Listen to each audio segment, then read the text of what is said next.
মসজিদ থেকে জুতা চুরি করতো এক চোর, কিন্তু সে একদিন শুনতে পেল ওই রাজ্যের বাদশা ঘোষণা দিয়েছে যে 40 দিন 5 ওয়াক্ত নামাজ প্রথম তাকবীরের সহিত আদায় করতে পারবে বাদশা তার মেয়েকে তার সাথে বিয়ে দিবে। এটা শুনে ছেলেটি জুতা চুরি ছেড়ে দিল এবং তখন থেকে 5 ওয়াক্ত নামাজ প্রথম তাকবীরের সহিত আদায় করা শুরু করে দিল।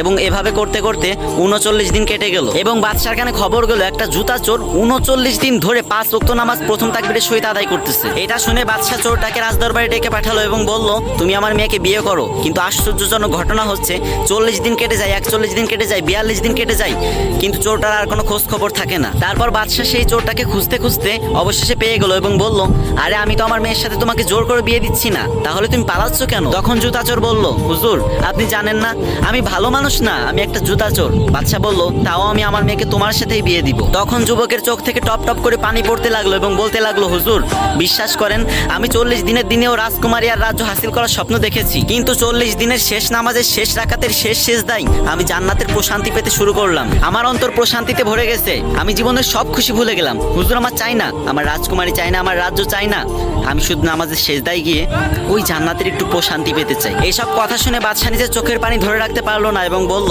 এই রাজ্যের একমাত্র যোগ্য রাজা তুমি। পরবর্তীতে সেই জুতা চোরের সাথে বাদশার মেয়ের বিয়ে হলো। কি কেউ কি আমিন বলবেন না?